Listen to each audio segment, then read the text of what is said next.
സമൂഹ മാധ്യമങ്ങളിലൂടെ സൈബർ ആക്രമണങ്ങൾ അതിപ്പോൾ ഒരു തുടർച്ചയായിക്കൊണ്ടിരിക്കുകയാണ്. അത് ഭരണകൂടവുമായി ചേർന്ന് നിൽക്കുന്ന ചില സംഘം, അതിനെ ഭരണകൂടം അവരുടേതാണെന്ന് സമ്മതിക്കില്ല, പക്ഷേ അത് വലിയ രൂപത്തിൽ തന്നെ പ്രവർത്തിക്കുന്നുണ്ട്. ഭരണകൂടത്തെ വിമർശിക്കുമ്പോൾ അവർ കൂട്ടമായി വന്ന് ആക്രമിക്കും. അത് സ്ത്രീയെന്നോ പുരുഷനോ ഒന്നോ ഇല്ല, അത് മോശമായി ചിത്രീകരിക്കും, ശരിയായ ദൃശ്യങ്ങളെ മോശമായ ടൈറ്റിലുകൾ കൊടുത്തുകൊണ്ട് അവതരിപ്പിക്കും. ഇതൊക്കെ ഞാനടക്കം എല്ലാ മാധ്യമപ്രവർത്തകരും അനുഭവിച്ചിട്ടുള്ളതാണ്. അപ്പോൾ ഇത് ഇങ്ങനെയുള്ള സംഭവങ്ങൾ ഉണ്ടാകുമ്പോൾ അതിൽ പരാതിപ്പെട്ടാൽ എന്ത് സംഭവിക്കുമെന്നുള്ളതും നമ്മുടെ മുന്നിലെ യാഥാർത്ഥ്യമാണ്. ഞാനൊരു അനുഭവം പറയാം.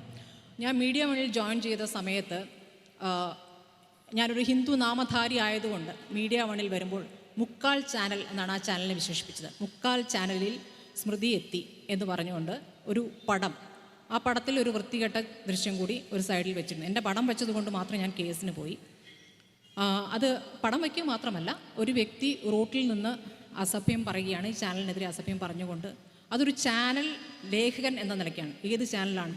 ഒരു മാധ്യമപ്രവർത്തകനാണ്. അപ്പോൾ ഇതിങ്ങനെ ഷെയർ ചെയ്യപ്പെട്ട് വലിയ രൂപത്തിലായപ്പോൾ അത് പരാതി നൽകേണ്ടതുണ്ട് എന്ന് എല്ലാവരും എന്നോട് പറയുന്നു. അങ്ങനെ ഞാൻ പരാതിപ്പെടുന്നു. പരാതി കേട്ട് പോലീസ് എത്തുന്നു. എന്താണ് ഇത്, എങ്ങനെയാണിത് ഡിലീറ്റ് ചെയ്യുക എന്നടക്കമുള്ള കാര്യങ്ങൾ നമ്മൾ അങ്ങോട്ട് പറഞ്ഞു കൊടുക്കേണ്ട അവസ്ഥയാണ്. എല്ലാം കഴിഞ്ഞു, ഒരു മാസങ്ങൾ കഴിഞ്ഞ് ഇയാൾ എവിടെയാണ് എന്നുള്ളത് നമ്മൾ ലൊക്കേറ്റ് ചെയ്ത് കൊടുക്കേണ്ട അവസ്ഥയാണ്. അതും കഴിഞ്ഞു, പറഞ്ഞു കൊടുത്തു. അയാളെ അറസ്റ്റ് ചെയ്യുന്നു, അയാൾ ജാമ്യത്തിൽ പോകുന്നു, നമ്മൾ അറിയുന്നില്ല.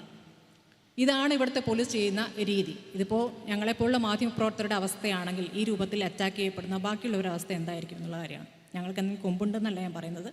ഈ മാധ്യമപ്രവർത്തനത്തിലൂടെ ഈ കാര്യങ്ങൾ പുറത്തു പറയാൻ കഴിയുന്നവർക്ക് തന്നെ ഇതാണ് അവസ്ഥയെങ്കിൽ ബാക്കിയുള്ളവരുടെ അവസ്ഥ എന്താകും എന്നുള്ളതാണ്. അപ്പോൾ ഈ വ്യക്തിഹത്യ നടത്തുന്നവരുടെ എണ്ണം കൂടുകയാണ്. ഞങ്ങൾ നടത്തുന്ന ചർച്ചകളെല്ലാം ഗംഭീര ചർച്ചകളാണ് എന്നൊന്നും അവകാശപ്പെടുന്നില്ല. ഓരോ വിഷയം, ആ വിഷയത്തിൽ നമുക്കുണ്ടാകുന്ന ബോധ്യത്തിൽ നിന്നാണ് ചർച്ച നടത്തുന്നത്. വാർത്ത വായിക്കുന്ന പോലെയല്ല. ചർച്ചയിലേക്ക് പോകുമ്പോൾ ഒരു വിഷയം നമ്മൾ മനസ്സിലാക്കുന്നു, ആ മനസ്സിലാക്കലിൻ്റെ അടിസ്ഥാനത്തിലാണ് നമ്മൾ ചർച്ച നടത്തുക. അതിന് സ്വാഭാവികമായും ഒരു പക്ഷമുണ്ടാകും. അത് നീതിയുടെ പക്ഷമെന്ന് ഞങ്ങൾ വിളിക്കും. നിങ്ങളതിനെ ചിലപ്പോൾ പ്രതിപക്ഷത്തിൻ്റെ സ്വരം എന്നൊക്കെ പറയും. മാധ്യമങ്ങളെ സംബന്ധിച്ച് പ്രതിപക്ഷത്തിരിക്കുക എന്നുള്ളത് തന്നെയാണ്. പ്രതിപക്ഷ പാർട്ടിയാവുക എന്നുള്ളതല്ല, പ്രതിപക്ഷ സ്വരമാവുക, സർക്കാരിൻ്റെ ഭരണകൂടത്തിൻ്റെ പ്രശ്നങ്ങളെ അല്ലെങ്കിൽ കുഴപ്പങ്ങളെ തിരുത്തിക്കുക എന്നുള്ളതാണ് മാധ്യമങ്ങളുടെ ഉത്തരവാദിത്തം.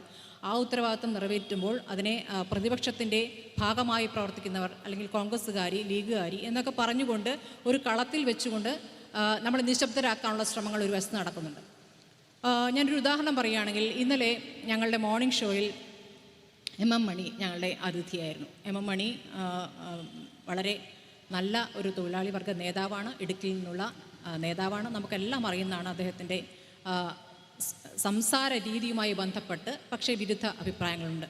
അത് വായ്മൊഴി വഴക്കമായി ചിലപ്പോൾ CPM-ലെ ചില നേതാക്കൾ കാണാൻ സാധിക്കും. പക്ഷേ എല്ലാ സ്ത്രീകൾക്കും അതങ്ങനെ കാണാൻ സാധിക്കണമെന്നില്ല. സ്ത്രീകളുമായി ബന്ധപ്പെട്ട് അദ്ദേഹം നടത്തുന്ന പ്രസ്താവനകൾ വളരെ മോശമാണെന്നൊരു അഭിപ്രായം എനിക്കുണ്ടായിരുന്നു. അത് സഭയ്ക്കകത്ത് KK രമയെ വിധവയെന്ന് വിളിച്ചു. പാവം വിധവയായിപ്പോയി. അതിൽ ഒരു പങ്കുമില്ലാത്ത ഒരു പാർട്ടിയുടെ ഭാഗമെന്ന നിലയ്ക്കാണ് അദ്ദേഹം പ്രതികരിക്കുന്നത്. പങ്കുണ്ടല്ലോ, ആ പാർട്ടിയാണല്ലോ കൊലപ്പെടുത്തിയത്, ആ പാർട്ടിയുടെ ഭാഗത്തു നിന്നാണല്ലോ ആ സംഭവം ഉണ്ടായത്. അപ്പോൾ ആ 58 വെട്ടിൻ്റെ കാര്യം അത് ഇത്ര തമാശ രൂപേണ അവതരിപ്പിച്ചപ്പോൾ അതിനോട് ഞാൻ അതുമായി ബന്ധപ്പെട്ടൊരു ചോദ്യം ചോദിച്ചു. KK രമയെ പറ്റി പറഞ്ഞത് ശരിയായോ എന്ന് ചോദിച്ചു. അത് നിങ്ങൾക്ക് തോന്നുന്നത് ഞാൻ അങ്ങനെ പറഞ്ഞതല്ല, കുഴപ്പമില്ല, അതങ്ങനെ കഴിഞ്ഞു. ഈ പെണ്ണൊരുമ സമര നേതാക്കളെയൊക്കെ നമുക്കറിയാമല്ലോ. ആ കാലഘട്ടത്തിൽ അവരെ മോശമായി ചിത്രീകരിച്ച കാര്യമുണ്ട്. അപ്പം ഒന്നിലധികം വിഷയങ്ങൾ ഉള്ളത് കൊണ്ട് ഞാൻ ചോദിച്ചു, താങ്കളൊരു സ്ത്രീ വിരുദ്ധനാണ് എന്നൊരു അഭിപ്രായം പറഞ്ഞാൽ താങ്കൾ എങ്ങനെ പ്രതികരിക്കും? അദ്ദേഹത്തിൻ്റെ മറുപടി, നിങ്ങളൊരു സ്ത്രീയല്ല എന്നാണ്. നിങ്ങളൊരു സ്ത്രീയല്ല എന്ന് അദ്ദേഹം പറയുമ്പോൾ, അദ്ദേഹം പറയുന്നത് അദ്ദേഹത്തിന് 5 പെൺമക്കളാണ്. നിങ്ങളൊരു സ്ത്രീ അല്ല എന്ന് അദ്ദേഹം പറയുമ്പോൾ കൈയടിക്കുന്നവരാണ് കൂടുതൽ.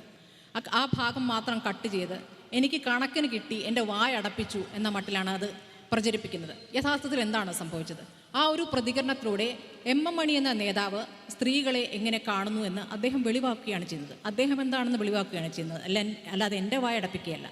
എനിക്കൊരു നേതാവിനെയും തിരുത്താനുള്ള കഴിവൊന്നുമില്ല. പക്ഷേ നമുക്ക് പറയാനുള്ള കാര്യങ്ങൾ വിളിച്ചു പറയുകയും ചെയ്യും. ഞാൻ പറഞ്ഞത് ഇതിൻ്റെ ഒരു സ്വഭാവം ഈ കട്ട് ചെയ്ത് ഇങ്ങനെ പ്രചരിപ്പിക്കുന്ന ദൃശ്യങ്ങളുടെ ഒരു സ്വഭാവം ഈ രൂപത്തിലാണ് എന്നുള്ളതാണ്. ഇങ്ങനെ സമാനമായ അനുഭവങ്ങൾ എനിക്ക് ശേഷം പറയുന്ന എല്ലാവരുടെയും മുന്നിലുണ്ടാകും എന്നുള്ള കാര്യം ഉറപ്പാണ്.